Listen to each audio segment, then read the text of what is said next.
მეორე სპიკერად გვეყოლება ადამიანი, რომელიც გავიცანი როგორც მასწავლებელი, რომელიც სამოქალაქო განათლებას ასწავლის არა სახელმძღვანელოებით მხოლოდ, არამედ ასწავლის ცხოვრებაში. ანუ ასწავლის საკუთარი მაგალითით და ბავშვებს აძლევს გზას, აძლევს გზის, თუ როგორ შეიძლება იყო ნამდვილი მოქალაქე. ამას აკეთებს იმითიც, რომ არა მხოლოდ წერს წიგნებს, არამედ უვლის სხვის დაწერილ წიგნებსაც. ის არის არა მხოლოდ მასწავლებელი, არამედ ბიბლიოთეკარიც. და თან რაც მნიშვნელოვანია, არის იმ ბიბლიოთეკის ბიბლიოთეკარი, უბრალოდ იყო იმ ბიბლიოთეკის ბიბლიოთეკარი, რომელიც თავად დააარსა. საკუთარ მშობლიურ სოფელში, დიდ თონეთში, მან დააარსა ვაჟა-ფშაველას სახელობის ბიბლიოთეკა, შეკრიბა წიგნები და ეს ბიბლიოთეკა დღეს სწორედ ბავშვებს ემსახურება. მოდით მივესალმოთ დათია ბადალაშვილს.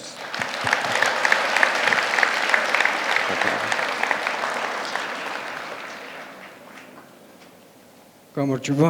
მადლობა ასეთი წარდგენისთვის. არც ვიცი საიდან დავიწყო.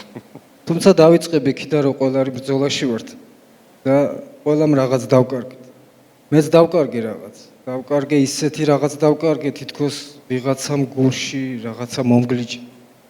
თუმცა თავს მე მსხვერპლად არ ვთვლი. მსხვერპლი მაშინ ვიქნებოდი, რომ დამორჩილებოდი ადამიანებს, რომლებსაც სხვისი მორჩილება ანიჭებთ სიამოვნებას. რაც შეეხება თუ მე როგორ ქვეყანაზე ვოცნებო და როგორი მინდა რომ იყოს, აი ამ შეხვედრიდან წასულს ჩემმა რომელიმე ნათესავმა არ მინდა მომწეროს და მითხრას, რომ შეიძლება ამის გამო ბიბლიოთეკის შემდეგ სკოლაც დავკარგო. შეიძლება რომელიღაცა ჩემმა მეგობარმა მითხრა, რომ ქუჩაში დამხვდნენ და მცემო. აი ამ არგუმენტებისადმი, როცა ესენი რაღაცას მეუბნებიან, ცდილობ ხოლმე ავხსნა ასეთი რაღაცა, რომ ამ ქვეყნად ცხვირის გატეხაზე და შიმშილზე ბევრად უფრო საშინელი რაღაცეები არსებობს და ეს კი კონფორმიზმია. კონფორმიზმია მაშინ, როცა ხედავ, რომ შენი მოსწავლეების ტოლებს როგორ ურტყამენ ქუჩაში. მე მინდა უთხრა ჩემ გულის დამწველებს, რომ ცხოვრება პატარაა. იმდენად პატარაა, რომ არ ვიცით ხვალ რა იქნება და არ მინდა ჩემი დარჩენილი ცხოვრება თავის გადარჩენის გამო ყველაფერზე წასვლაში გავატარო. ახლა რაც შეეხება იმას, თუ როგორი მინდა რომ იყოს, მე მინდა ისეთი არჩევნები იყოს ამ ქვეყანაში, სადაც მასწავლებლებს არ აიძულებენ სადმე ოლქში წასვლას. არ აიძულებენ კონკრეტულ დღესასწაულზე წასვლას, სადაც სამარცხვინო რამდენიმე ათეულ ლარს მისცემენ. ეს ადამიანები არიან, რომლებმაც ჩვენ გავგზარდეს, რომლებსაც ეშინიათ და მე მათი აბსოლუტურად მესმის.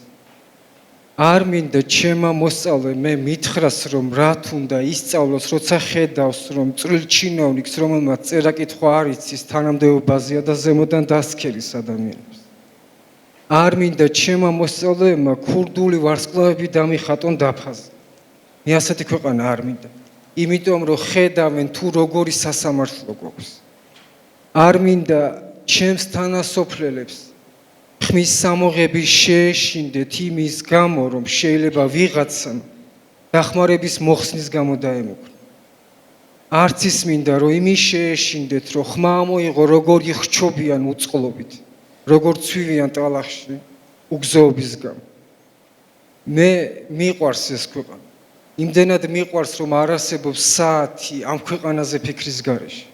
და ვერ წარმომიდგენია კიდევ ასეთი რაღაცა, როგორ უნდა ვიყო მე ბედნიერი, როცა ჩემს მეზობელს ლუკმა პური უჭირს.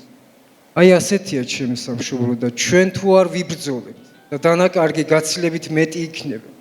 მეც დავკარგე რაღაც. აგზიის ადამიანი, რომელმაც ჩემზე მეტი დაკარგა. მაგრამ ეს ბრძოლა სანამ იქამდე მივართ, სანამ არ გავიმარჯვეთ. მადლობა.